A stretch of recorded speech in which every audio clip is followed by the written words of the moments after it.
Supreme court के chief justice D Y Chandrachud के कार्यकाल को आप कैसे देखेंगे? दरअसल ये सवाल खुद डीवाई चंद्रचूड़ ने कार्यक्रम के दौरान उठाया और इसको लेकर उन्होंने कहा कि लोग मुझे कैसे याद करेंगे, इसकी चिंता मुझे रहती है। जैसा आप डीवाई चंद्रचूड़ को देख रहे हैं, जैसा उनके बारे में पढ़ रहे हैं, क्या बिल्कुल वैसा ही आप समझ रहे हैं, वैसे ही आप उनके कार्यकाल को देखेंगे, या फिर कुछ ऐसा है जो पर्दे के पीछे है, कुछ ऐसा है जो धुंधला सा है, कुछ छुपा छुपा सा है जो दिख नहीं रहा? दरअसल जो दिख नहीं रहा स्थिति बिल्कुल वही है, और जो दिख रहा है वो सिर्फ आपकी आंखों का धोखा है। जी हां, डीवाई चंद्रचूड़ की टिप्पणियों को सुनकर पढ़कर लगता है कि दबाव क्या होता है ये डीवाई चंद्रचूड़ नहीं जानते। सरकार के साथ नहीं, न्याय के साथ वो खड़े होते हैं।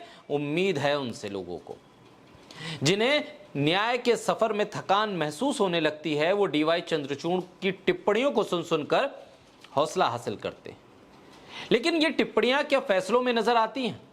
क्या जो छवि उनकी बनाई गई है या बन गई है या बनवाई जा रही है, क्या उस छवि के इर्द गिर्द डीवाई चंद्रचूड़ के कार्यकाल को आप देख पाएंगे? डीवाई चंद्रचूड़ के बारे में सौरभ दास ने कैरावन के लिए 44 पन्नों की एक रिपोर्ट साझा की। यानी 44 पन्नों में उन्होंने, सौरभ दास ने डीवाई चंद्रचूड़ की पूरे कार्यकाल को समेटा है। कई लोगों से बातचीत की है और उस बातचीत में जो जानकारी सामने आई है वो काफी हैरान करने वाली भी है। वो ये बताने वाली है कि जैसा आपको दिख रहा है असल में वैसा कुछ है नहीं, और जो छुप रहा है असल में बिल्कुल वैसा ही है। डीवाई चंद्रचूड़ को देखने, समझने और जानने के लिए ये 44 पन्नों की रिपोर्ट आपके नजरिए को बदल देगी। इस रिपोर्ट की तारीफ कई वरिष्ठ पत्रकार कर रहे हैं, रवीश कुमार से लेकर अजीत अंजुम और दयाशंकर मिश्र तक। तमाम लोग इस रिपोर्ट्स को पढ़ने के बाद ये बता रहे हैं कि सौरभ दास ने न्यायपालिका के भीतर रिपोर्टिंग के मायनों को बदल दिया है, इन्वेस्टिगेटिव जर्नलिज्म के मायनों को बदला है, और डीवाई चंद्रचूड़ की छवि जिस तरह से बनाई गई या बनवाई गई उसको पूरी तरह से तोड़कर रख दिया है। रवीश कुमार ने लिखा अपने ट्वीट के जरिए कि सुप्रीम कोर्ट के चीफ जस्टिस से लेकर जस्टिस जो रिटायर होते थे, लोगों को पता भी नहीं चलता था कि कब कौन कहां रिटायर हुआ, कैसे विदाई समारोह हुआ, क्या कुछ किसी ने बोला। कानून की जो रिपोर्टिंग करने वाले लोग होते थे वो रिपोर्ट करते थे, महज रिपोर्ट होती थी। लेकिन पिछले कुछ समय से न्यायपालिका को देखने का नजरिया लोगों का बदल गया है। एक सम्मान और एक श्रद्धा का पर्दा चीफ जस्टिस के कार्यकाल को देखने के लिए जो लगाया जाता था वो पर्दा हटने लगा है।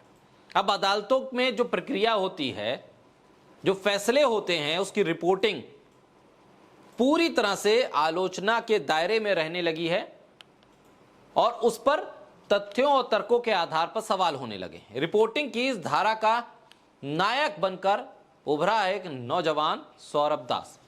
सौरभ दास की रिपोर्टिंग के बारे में रवीश कुमार अपने ट्वीट में विस्तार से बताते हैं कि कैसे उन्होंने अपनी रिपोर्टिंग में पुरानी छवियों को, पुराने मापदंडों को तोड़ा और एक नई छवि बनाई है। उन्होंने किस तरह से अदालत के सामने, अदालत की जो तमाम रिपोर्टिंग होती है उसमें नए मापदंड तय किए हैं। सौरभ दास की तारीफ में उन्होंने एक लंबा ट्वीट किया है और बताया है कि सौरभ दास ने हिंदी की रिपोर्टिंग में जो कमी आ गई थी और जिन चीजों पर पर्दा डाल दिया जाता था उस पर्दे को उन्होंने हटाया है और एक नई रेखा उन्होंने खुद खींची। हिंदी के बड़े बड़े पत्रकारों के बारे में रवीश कुमार लिखते हैं कि वो पुराने नेताओं के इंटरव्यू लेकर पत्रकारिता में कैसे ना कैसे बहाना बनाकर बचे हुए हैं, यानी अपने आप को पत्रकार साबित कर रहे हैं। नई चीजों में वो दाखिल नहीं हो पा रहे और ना नई चीज करने की हिम्मत कर रहे हैं। ऐसे में सौरभ दास ने उन तमाम बाधाओं को तोड़कर एक नए तरीके से पत्रकारिता को गढ़ने का काम किया है। रवीश कुमार अपने इस पूरे ट्वीट में कैरावन में जो 44 पन्नों की सौरभ दास की रिपोर्ट डीवाई चंद्रचूड़ को लेकर छपी है उसके बारे में भी जिक्र किया।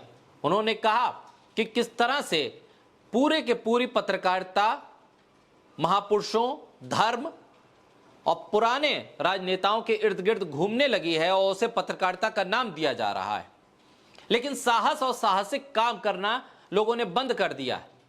ऐसे में सौरभ दास ने अदालतों की ढहती दीवारों का हाल सबके सामने रख दिया है। हमारे समय में हो रही चीजों को उन मानकों से देखा जा सकता है जिनकी बुनियाद पर लोकतंत्र और उसकी संस्थाएं खड़ी हैं।